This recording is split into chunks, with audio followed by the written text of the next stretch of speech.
पिछले 24 घंटे से जिस तरह बीजेपी में मीटिंग पर मीटिंग चल रही है, इससे यह चर्चा तेज हो गई है कि भाई पार्टी में कुछ तो बड़ा होने वाला है। आप देखिए कि परसों रात बीजेपी अध्यक्ष जेपी नड्डा और अमित शाह मिले थे। बीजेपी की कई सीनियर नेताओं की मीटिंग हुई थी ना, परसों मैंने आपको दिखाया था। ये जेपी नड्डा के घर से अमित शाह, राजनाथ सिंह निकल रहे थे। ये मीटिंग देर रात चली थी। आज सुबह ही पीएम मोदी ने जेपी नड्डा से मुलाकात कर ली और इस पूरे माहौल से यह तय माना जा रहा है कि बीजेपी के अगले अध्यक्ष का नाम लगभग तय हो गया है। अब बीजेपी अध्यक्ष को लेकर 5 केंद्रीय मंत्रियों की चर्चा सबसे ज्यादा है। इसके अलावा 2 महिला नेताओं का नाम भी लिस्ट में चल रहा है कि भाई ये 5-7 लोगों में से कोई अध्यक्ष बन सकता है। ये किनके नाम हैं जो बीजेपी के अगले अध्यक्ष हो सकते हैं या उस रेस में आगे चल रहे हैं, उसके बारे में आपको आगे बताऊंगा। लेकिन फिलहाल इतना समझ लीजिए कि बीजेपी के नए अध्यक्ष से पहले एक नियम आड़े आ रहा है। जब तक इस नियम को पूरा नहीं कर लिया जाता तब तक नए अध्यक्ष को चुनना नामुमकिन है। बीजेपी के अंदर बीजेपी अध्यक्ष पद के चुनाव के लिए बीजेपी की राष्ट्रीय परिषद और प्रदेश परिषदों की भी सलाह ली जाती है, लेकिन इसमें पार्टी हाईकमान की भूमिका सबसे अहम होती है। इन सबके बावजूद 4 नाम ऐसे हैं जिनकी चर्चा सबसे ज्यादा है। भाई 4 नाम कौन है? इस लिस्ट में पहला नाम शिवराज सिंह चौहान का चल रहा है। शिवराज सिंह चौहान इस समय केंद्रीय कृषि मंत्री हैं, मध्य प्रदेश के 4 बार के मुख्यमंत्री हैं और अभी बीजेपी संगठन में राष्ट्रीय उपाध्यक्ष की जिम्मेदारी संभाल चुके हैं।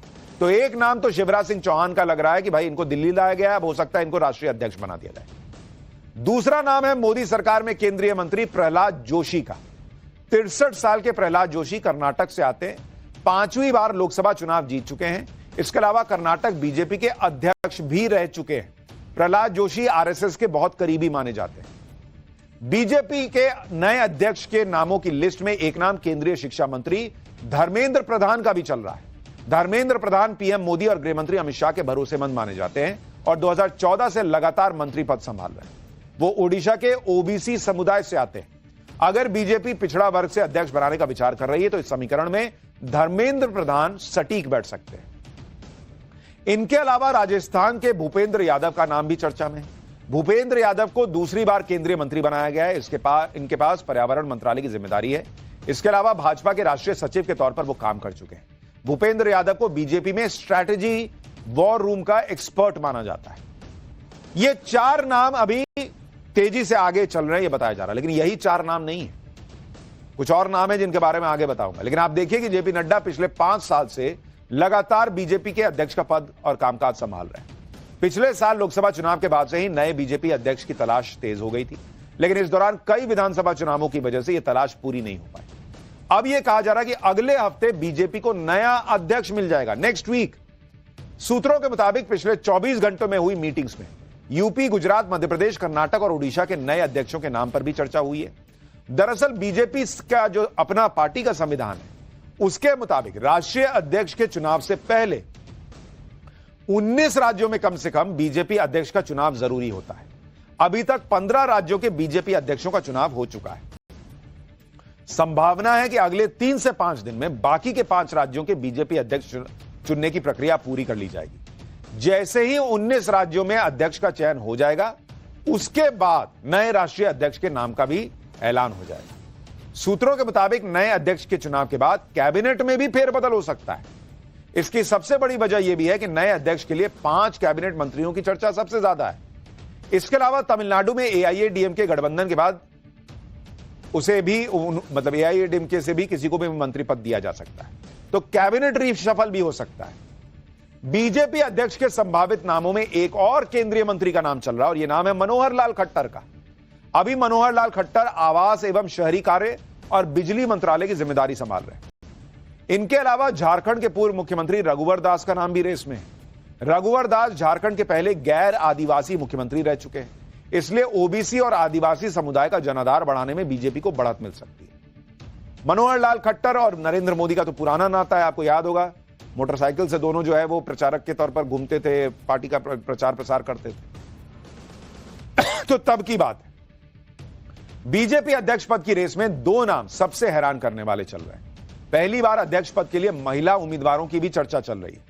इसमें पहला नाम आंध्र प्रदेश की डी पुरंदेश्वरी का चल रहा है। डी पुरंदेश्वरी पूर्व मुख्यमंत्री और टीडीपी के संस्थापक एनटी रामाराव की बेटी हैं। और फिलहाल आंध्र प्रदेश भाजपा की अध्यक्ष हैं। इन्होंने पहले कांग्रेस की सरकार में केंद्रीय मंत्री के रूप में काम किया, फिर बीजेपी में शामिल हुई। अगर बीजेपी ने राष्ट्रीय अध्यक्ष की जिम्मेदारी देती है तो बीजेपी को आंध्र प्रदेश और तेलंगाना में बड़ा फायदा मिल सकता है। दूसरी महिला उम्मीदवार में तमिलनाडु की वानती श्रीनिवासन का नाम है। वानती इस समय बीजेपी महिला मोर्चा की राष्ट्रीय अध्यक्ष हैं। वानती श्रीनिवासन 1993 से बीजेपी से जुड़ी हुई हैं, यानी इनके पास संगठन के कामों का 32 साल का अनुभव है। आपको यह जानकर हैरानी होगी कि 2021 के तमिलनाडु चुनाव में वानती श्रीनिवासन ने साउथ के सुपरस्टार कमल हासन को हराया था। तमिलनाडु में बीजेपी को मजबूत करने में उनकी महत्वपूर्ण भूमिका रही। हालांकि जब साउथ की बात होती है तो कुछ लोग अन्नामलाई का भी नाम लेते हैं, क्योंकि उनको वहां तमिलनाडु के अध्यक्ष पद से हटाया गया। अमित शाह ने उनकी बड़ी तारीफ वाला एक ट्वीट भी डाला था, तो कुछ लोग उनके नाम की भी चर्चा कर ले रहे हैं कि भाई अन्नामलाई डायनेमिक लीडर तो है ही, अमित शाह और नरेंद्र मोदी के खास भी हैं, हो सकता है उनका भी नंबर लग जाए, लेकिन अभी कहना मुश्किल है। साउथ को मजबूत करने के लिए बीजेपी इस तरह का निर्णय ले सकती है, कोई साउथ से हो सकता है, यह भी कहा जा रहा है। यह तो सब जानते हैं कि समाजवादी पार्टी और कांग्रेस में किस तरह अध्यक्ष चुने जाते हैं। आपको बीजेपी में अध्यक्ष चुनने की प्रक्रिया के बारे में बताता हूं। भाई कांग्रेस में तो क्या होगा, अभी इनको छोड़ दीजिए, मल्लिकार्जुन खड़गे को, तो गांधी परिवार से ही कोई होता था। सपा में अखिलेश यादव ही होंगे, सबको पता है, वहां कोई रेस ही नहीं है। लेकिन बीजेपी में एक लंबी प्रोसेस होती है जिसमें बीजेपी हाईकमान के साथ राष्ट्रीय और प्रदेश के संगठन के नेताओं से बात की जाती है। इस पद के लिए संघ की सलाह पर भी विचार किया जाता है। दरअसल भारतीय जनता पार्टी के संविधान की धारा 19 में अध्यक्ष के चुनाव के लिए नियम बनाए गए। इसके मुताबिक राष्ट्रीय परिषद और प्रदेश के परिषदों के सदस्य मिलकर राष्ट्रीय अध्यक्ष का नाम तय करते हैं।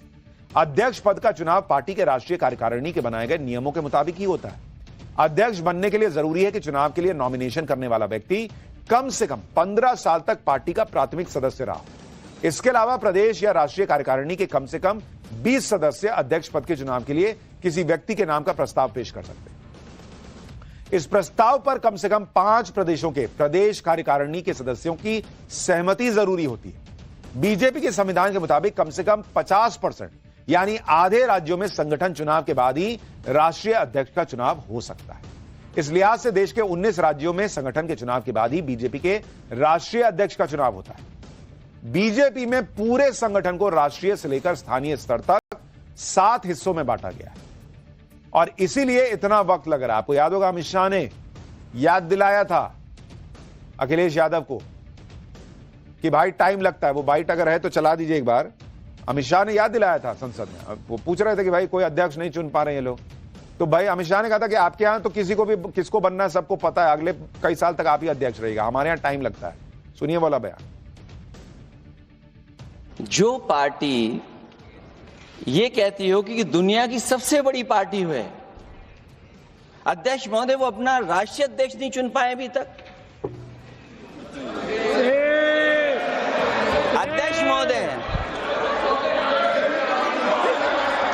अध्यक्ष महोदय भारतीय जनता पार्टी क्या है? अखिलेश जी ने बहुत हंसते हंसते कहा है, इसको हंसते हंसते जवाब देना। ये सामने जितनी पार्टियां हैं उनका राष्ट्रीय अध्यक्ष उन 5 लोगों को ही चुनना है परिवार के।